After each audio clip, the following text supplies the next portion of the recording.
Kalian tahu Bill Gates kan? Salah satu orang terkaya di dunia. Understood the first thing about this. Microsoft hit a new record high on Wall Street. Rivals paint a dark picture. He'll do whatever he can. Oke, kita nggak fokus ke negatifnya, kita fokus ke positifnya. Sebagai orang terkaya di dunia, beliau bahkan bilang ada satu buku yang ngubah hidup dia. Quote, "One of the most important book I ever read." Bahkan dia klaim kalau makin banyak orang yang baca buku ini, dunia akan makin lebih baik. Bukunya adalah ini.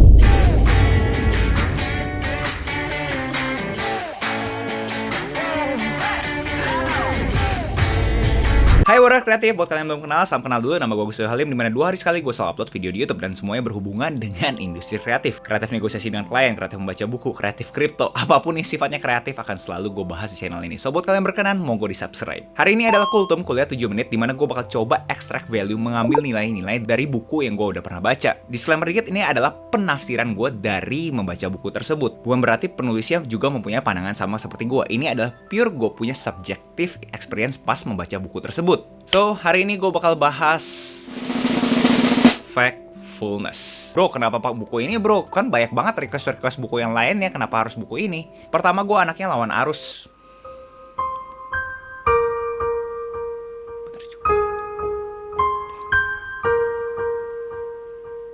All jokes aside, gue berasa buku ini sebenarnya sangat important.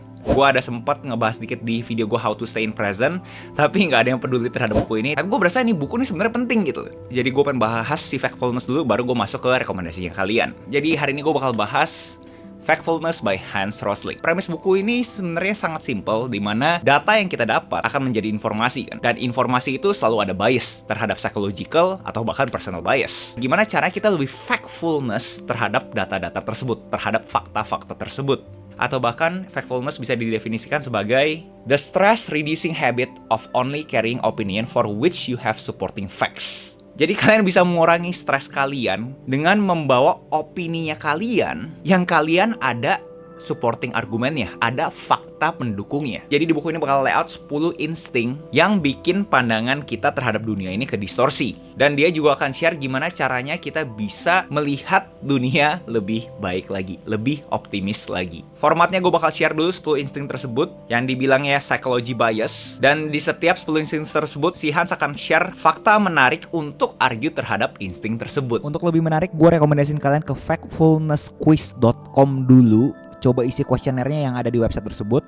Kagak usah dilihat hasilnya dulu, nonton sampai habis video gua dan habis itu baru balik lagi ke sini. Kita mulai aja. Pertama, the gap instinct. Kita sering banget mensimplifikasi kita dan mereka, us and them. Layaknya kita ngomongin rich and poor. Cuma ada dua kan, ada antara lu miskin atau nggak lu kaya, that's it gitu loh. Dimana si Hans nge-breakdownnya lebih detail lagi. Jadi dari 7 billion punya people, dia nge-breakdown jadi 4 kategori. Income level 1, level 2, level 3, level 4. Dan dia punya 7 figur. Satu figur itu represent 1 billion. Dan kalau dikategorikan ke income level tersebut, ternyata mayoritas nggak di level 1, nggak di level 4. Nggak paling kaya, nggak paling miskin. Tapi di tengah-tengah. So, poin dari the gap instinct ini adalah jangan langsung mikir us and them. Tapi mikir terhadap gimana caranya kita bisa lihat sesuatu yang kontras, terus coba hubungin nih, kira-kira gapnya ada apa ya? Ada informasi nggak di gap tersebut?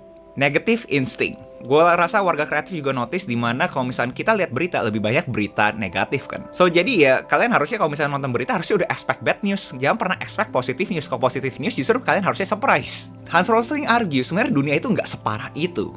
Dia kontekskan ke data poverty, kemiskinan. Bahwa di tahun 1800 sebenarnya angka kemiskinan kita itu sampai 85%. Dibawa ke 2017, itu hanya 9%. Dan sama juga ke life expectancy. Life expectancy adalah ekspektasi hidup kita sampai umur berapa. Dimana di tahun 1800 itu paling cuma sampai umur 30-an. Dan sekarang ke 2017, sudah sampai 72 tahun secara makro, secara global. Dan dia klaim kagak ada satu country pun yang di bawah 50 tahun. Straight line instinct. Gue rasa pemain saham dan pemain kripto bisa relate ke poin ini.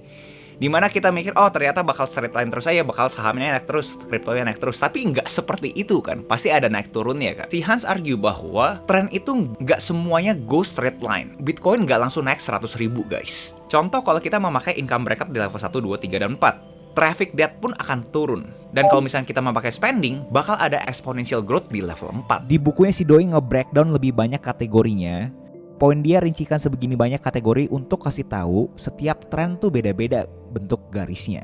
Lalu ada the fear instinct. Karena kita sebagai manusia memang dari dulu lebih suka pesimis kan. Kalau kita ngomong nenek moyangnya kita hidup di zaman batu, ya mereka takut lah kalau misalnya mereka tidur mendadak ada singa kan. Itu udah embedded ke kita punya DNA. Tapi kalau kita coba lihat ini secara makro terhadap kita punya ketakutan terhadap kematian, kita lihat annual death kita makin lama makin turun loh. Poin besarnya adalah selalu kalkulasikan resikonya kalian. The size instinct. Satu angka doang tuh biasanya selalu misleading, selalu bikin kita malah kedistorsi. Contoh paling gampangnya adalah orang-orang bule terlihat kaya. Atau mungkin lebih diplomatisnya, siapapun yang di negara barat akan terlihat lebih kaya. Tapi kalau di breakdown secara detail, income level 4 itu hampir setengahnya, lebih tepatnya 40% non-western, bukan orang barat. Generalization instinct. Kita sebagai manusia demen banget kan generalisasi. Bahkan suka banget generalisasi generasi. Contoh dulu millennials dibilangin males, entitled, dan kagak bisa terima kekalahan. Thank you, Simon. Emang kita nggak bisa stop generalisasi. Tapi Hans argue kalau misalkan kita mau generalisasi, generalisasikanlah ke konteks terpenting. Jadi kalau misalkan kita ada hard data yang kita mau generalisasi, compare itu ke data lain. Karena konteks size sangat important, sangat penting. Destiny instinct. Sesuatu yang dianggap udah nasib. Contoh paling gampang dan paling sensitif adalah cewek itu nggak boleh equal terhadap cowok. Bahkan di konteks pendidikan. Ini kita langsung ngomong ke data aja. Ada pertanyaan dari Hans, yaitu secara global, rata-rata cowok umur 30-an menghabiskan waktunya di sekolah sampai 10 tahun.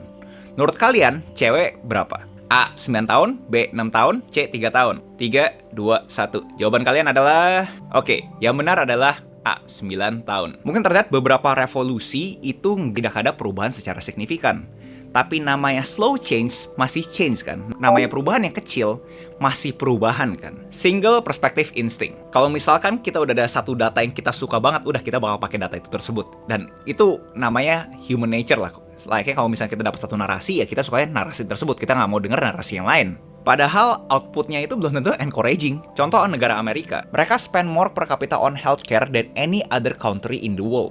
Tapi secara data, ternyata ada 39 negara yang mempunyai life expectancy lebih tinggi dibandingin Amerika Serikat. So, poin besarnya adalah nggak bisa cuma pakai hammer doang. Harus punya toolbox. Atau lebih simpelnya, kalau misalkan ada suatu masalah, selalu bawanya kotak P3K. Jangan cuma bawa betadine. The blame instinct. Media itu kan suka ngangkat sesuatu yang negatif. Lalu suka menunjuk sesuatu objek atau bahkan subjek untuk disalahkan. Contoh paling simpelnya si Hans bilang adalah India dan China disalahkan karena perubahan climate change. Padahal kalau dikontekskan secara income level 4 itu paling parah. Tapi yang disalahin adalah developing country, negara-negara yang sedang berkembang. Dia bilang secara global 80% dari kita punya populasi sudah mempunyai akses ke electricity. Dan Hans bilang sangat naif kalau kita expect yang income bracketnya di level 1 bisa menurunkan mereka punya konsumsi listrik. Adanya juga dimulai dari income level 4. Urgency instinct. Mungkin ini data paling sensitif. Coba kalian jawab pertanyaan ini. Average temperature di 100 tahun ke depan, menurut kalian bakal seperti apa? Apakah bakal makin hangat, sama aja, atau bakal dingin? A, B, atau C? Jawabannya, yes, makin hangat, atau bahkan panas. Tapi Hans bilang, kalau misalnya kita ngomongin ini dalam konteks urgent, akan create fear gitu. Dan dia berasa, apapun yang sifatnya urgent, malah bikin kita bikin decision yang nggak optimal. Now or never. Kata-kata itu sepertinya malah bikin stres atau apathy. Dan akhirnya bikin pandangan kita ke distorsi. Dan akhirnya ya decisionnya nggak optimal. Dari quote dari Hans terhadap urgency ini. I don't tell you not to worry. I tell you to worry about the right things. Control all your dramatic instincts. Peran antagonis gue terhadap buku ini. Pertama adalah yang the gap instinct. Apakah beneran bisa dipraktisi ke semua industri? Buat kalian nggak tahu, gue udah ngebahas yang namanya creators economy. Dimana creators economy itu cater ke top 1%. Apakah beneran bisa dapat normal distribution curve? Atau yang ekonomis bilang the bell curve di creators economy? Well, itu apa yang gue pengen coba dengan Linkit, link.id. Dimana gue pengen kreator-kreator yang middle class bisa memakai Linkit untuk menjadikan kreator itu profesinya mereka. Tapi per hari ini sangat arguable. So, poinnya adalah apakah beneran ini semua bisa teraplikasikan ke semua industri? Lalu dia juga ada quote, beware of simple idea. Dia ada nge-quote itu di chapter single perspective. Gue berasa agak nggak fair, karena menurut gue tergantung simpelnya itu lahir dari mana. Kalau misalnya orangnya langsung menjadi simple, langsung jadi sederhana, menurut gue, yes, harus beware.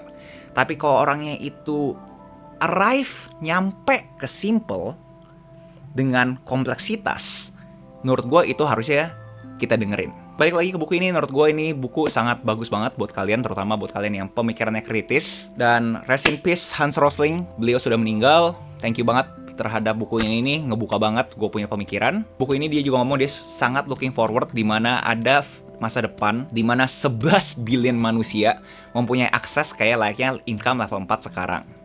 Apakah bisa atau enggak? Ya gue juga kagak tahu. But then again, moga-moga kalian warga kreatif di sini bisa jadi salah satu kontributor ke masa depan tersebut. Gue juga ada final quote dari Hans Rosling yang menurut gue bagus banget. Be less stressed by the imaginary problems of an overdramatic world and more alert to the real problems and how to solve them. Kalian juga bisa balik ke factfulnessquiz.com dan lihat skornya kalian. Di sana juga ada detail penjelasan terhadap jawabannya yang benar. Seperti biasa juga ada book notes, catatan buku yang udah diterjemahkan ke bahasa Indonesia. Link di deskripsi. So ya, itu aja buat Kultum hari ini. Nextnya mau apa kalian tinggal komen aja di bawah. Yes, gue bakal dengerin kok kalian. Itu aja. Jangan lupa like, comment, subscribe, nyalain notifnya, share ke teman kalian, and I'll see you in next video. Salam kreatif.